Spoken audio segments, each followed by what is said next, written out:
Hello, this video is brought to you by my supporters on Patreon and my members on YouTube. Minasan, arigatou gozaimasu. My name's Kurt, and this is the 4th day of January 2023. This video is my Good Life meditation. It's something that I do each and every morning, a little bit after waking up. It's now 4:57 a.m. I do this to remember my life objectives and principles, those which are outlined in my book, Going Alone, which you can get a copy of if you like down in the link in the description. I recommend the hardbound edition. I also use this time to think about the last 24 hours, including my sleep, to see how I did with everything, particularly the challenges and opportunities that I met, and in particular, very particular, the ones that took me by surprise, because those are the most challenging, how I can handle things on my feet, if I can be nimble and well responding to the challenges of life, as well as the opportunities. I then plan for the coming day, ready myself for death, and I'm off to the races. So before I do any of that, though, I like to read a poem. And I'm going to stick with Edward Thomas again today. We're going to read a poem called Good Night. Let's give it a try. Good night. The skylarks are far behind that sang over the down. I can hear no more those suburb nightingales. Thrushes and blackbirds sing in the gardens of the town. In vain, the noise of man, beast, and machine prevails. But the call of children in the unfamiliar streets, that echo with a familiar twilight echoing, sweet as the voice of nightingale or lark, completes a magic of strange welcome, so that I seem a king. Among man, beast, machine, bird, child, and the ghost that in the echo lives and with the echo dies, the friendless town is friendly. Homeless, I am not lost, though I know none of these doors and meet but strangers' eyes. Never again, perhaps, after tomorrow, shall I see these homely streets, these church windows alight, not a man or woman or child among them all, but it is all friends' night, a traveler's good night.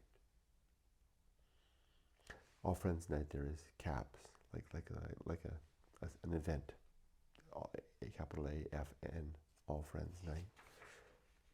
He comes out of the woods, and the sounds of the birds are replaced with the call of children in unfamiliar streets. The echo with a familiar twilight echoing.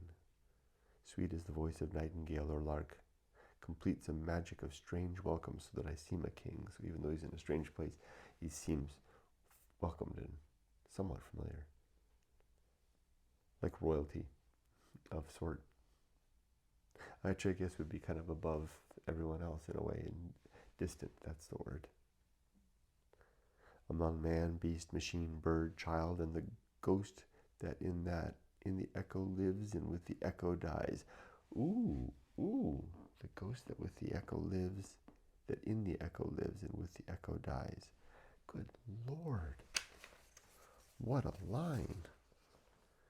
And the ghost that in the echo lives and with the echo dies. I've give him a yellow here. I've been in this situation, having once been homeless of sorts, hitchhiker as a youth, coming into small towns with my pack on my back. You know, I was that guy that we sometimes see walking the streets, although I was doing so deliberately, you know, without a place to stay, sleeping at the side of the road, at the side of freeways, etc. I know this feeling. I know this experience of sorts. Although at that point, life was so new and full of potential that I had no idea what it would be like to be left behind. And then he leaves the town, never to see anybody again. Not a man or woman or child among them all. But it is all friends' night, a traveler's good night. I like that poem.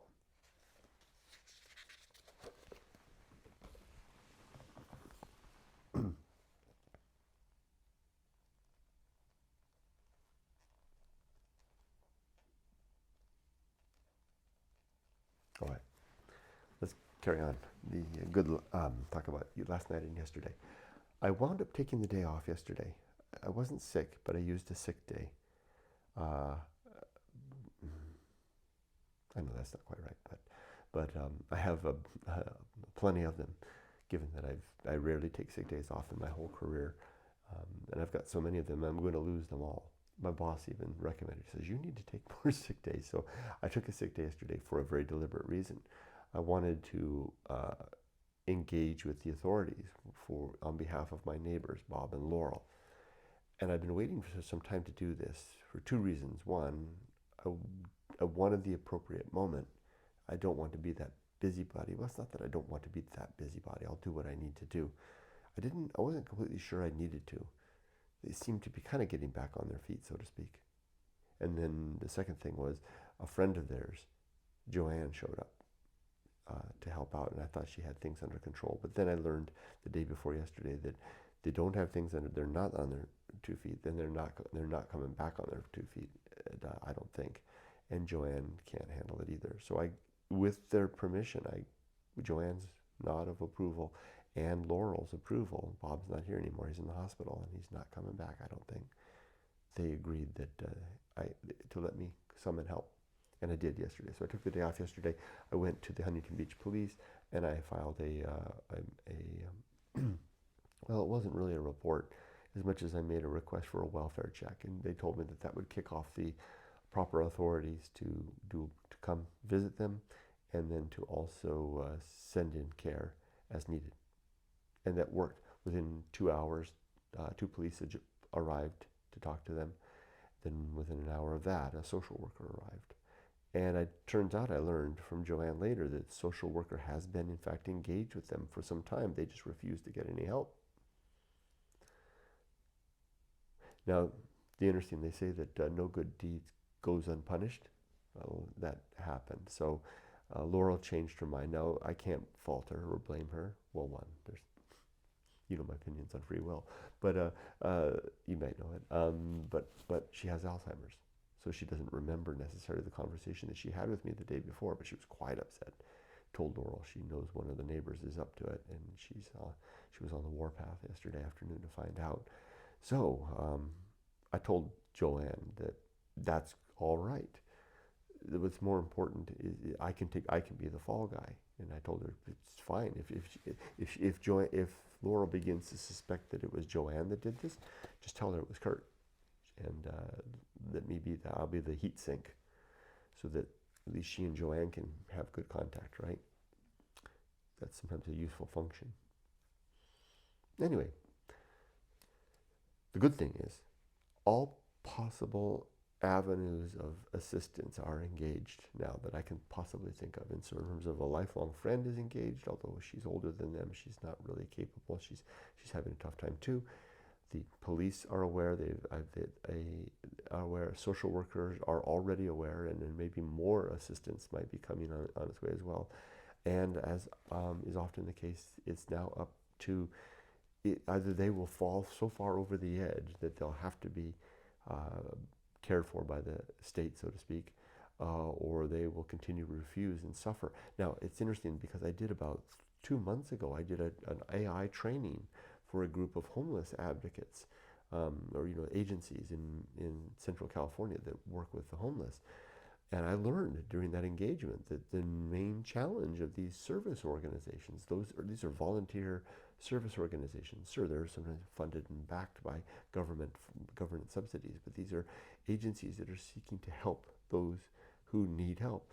The number one challenge that they have is that people say no. They don't want any help.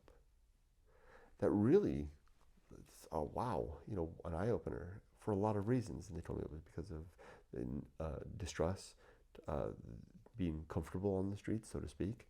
I guess even hell can be familiar, right? Or they want to continue doing things that wouldn't be allowed under the auspices of a helping hand.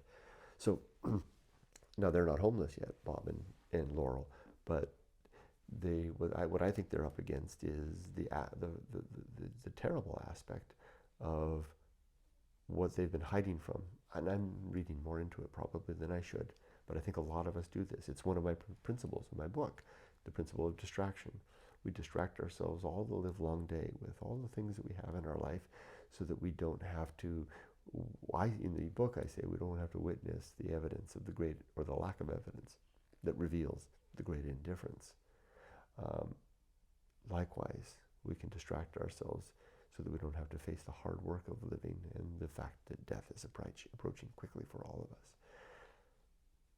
And giving in to social services, especially finding themselves in long-term care of some sort, might seem as such. I know that they both entertain the dream of retirement. They are an example. They are a cautionary tale for Yumiko and I. They did work, and they postponed their adventure life, the retirement. They wanted to travel. They postponed it. Now, they're not that old. Laurel's only 67. She's 6 years older than us. They postponed it to this point now, and now their poor health has rendered them incapable of proceeding. And they might still have their head in the sands and not want to face that fact that, gosh darn it, they invested their whole lives in hard work, and in the end, when it was time for their turn at the roller coaster, the ride is closed down. So other than that, I made good use. I did even work a little bit. I even attended a meeting yesterday, even though I took the day off. So I did keep progressing. It's just in me. Other than that, I had a good day. I also took care of a few other personal things. It was a good day. And I went to the beach, and it was the coldest day yet since I've lived here to go on the beach. The wind was howling. The water was cold. The air was freezing. And I marched in to that water like a polar bear. And I felt so good afterwards. And I came out of the water afterwards. And I stood on the sand. The howling wind. I mean, okay, not like Antarctic howling, but you get the idea. It was cold. And my body, and I told you, Miko, later, my body was so shocked from the cold that I felt warm. And I knew that my core body temperature was just evaporating away. And I just stood there. Yeah, it felt so good. I mean, it's radiating through me now, even now. I can't quite describe it. And Yumiko said later, when I told her about it, she said, "Isn't that dangerous?" I said, "Yeah, maybe, but what life?" It was a great feeling. It's still, like I said, it's still energizing through me. And I looked at myself in the mirror this morning as I was cleaning up, and I felt younger and trimmer and thinner, and I know that's the case. I mean, it's just like every time I do this, every time I press into the void, so to speak, I come out a leaner man. And I've got a whole passage in Going Alone that talks about that. There's one of the blurbs in there, but I remember that. Okay, that's all that. Today, let's get on with the Good Life Creed. I have 8 objectives and 35 principles, as I described from the book. The one I'm going to focus on right now is called the Pirate Ride. It's one of the principles. Here we go. And then I'll recite the rest.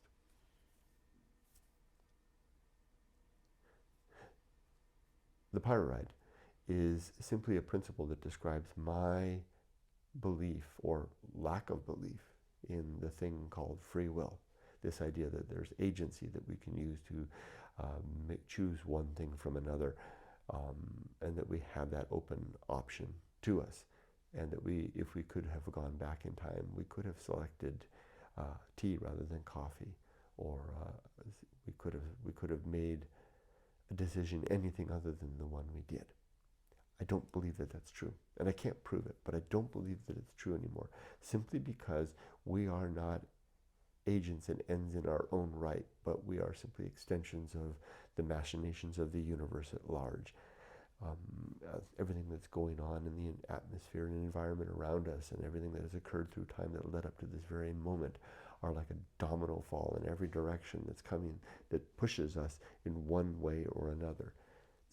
And I think we can demonstrate that by a mental trick if we try to imagine myself rewinding the tape back to any point in time and ask myself, could I have made if all circumstances were identical?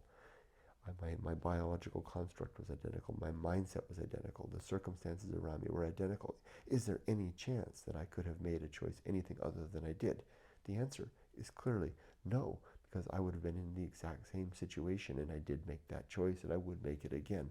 Likewise, if I was to take the seat within the brain and body of any other human being at any point in their life, could I have made any different choice for them? No, because again, I would be them in that exact circumstance of suffering under the influence of the universe at that great large expanse. Same thing. There's no circumstance where we could have made any choice different, because we'd never operate in a vacuum. We are always extensions and pointy, sharp end business ends of the spear that is our life, pushing through time. The pirate ride suggests that the choices that we make are, if not determined, at least the consequence of not just our own minds, but the universe around us. We are fast-fading lights moving through a brief moment of time that is the time from our birth to death.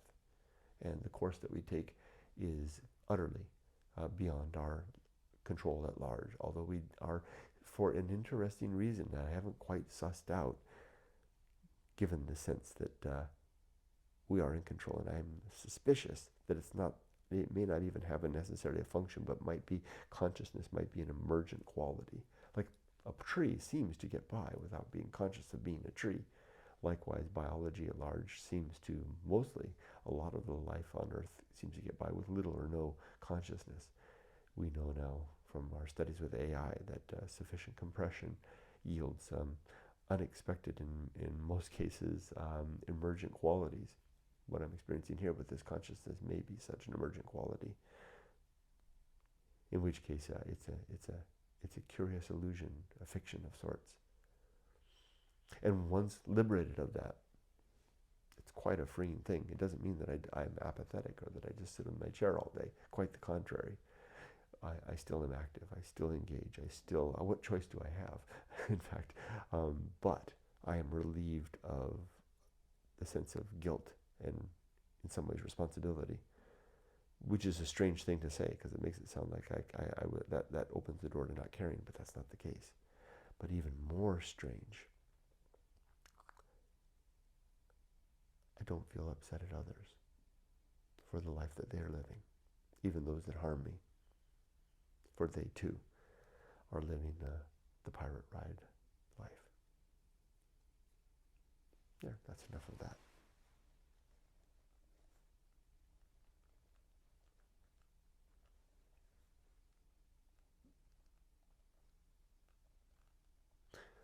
All right, let's recite the Good Life Creed.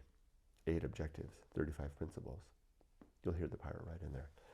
The 8 objectives are: to be always ready to die, to make good and effective use of time, to develop and maintain good and sound life principles, to cultivate good emotional reactions, to perform good actions, to recognize true limits and true opportunities, to do just one thing at a time and do that thing slowly and deliberately and carefully, and to keep my balance. As for the 35, I'll tally them up. There we go. Try to keep up, I go fast. War, reason, homunculus, anchor hold, home of good and evil, purpose, atomic principle, nature, pirate ride, maturity, social principle, family, public speaking, temperance, life will not go well, the horror show, that which must be born, the feast of offal, distraction, agency, and the great indifference.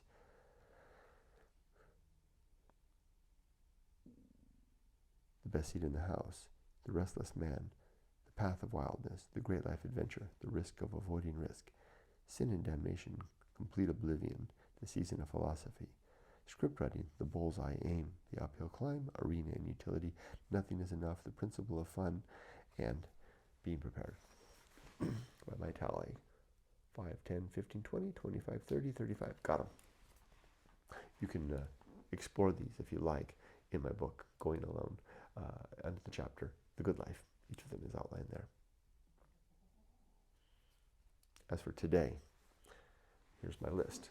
This is my personal side and my work side. And by the way, I have 346 days left to retirement. Wow, it's getting there. Okay, for the personal side, I'm already a good way through By the time I start work, I'll probably be near the bottom. And then I'll just have to fill in a few other blanks through my breaks, my morning and afternoon break, and at lunch, or the evening if necessary. On the work side, I've got a lot I'm going to do today. I've got an ambitious day ahead of me. That's the way I like it. I don't like to mess around when it comes to work. That's it. That's my good life meditation for today. I wish you all the best. Please be safe, but not too safe. Take care.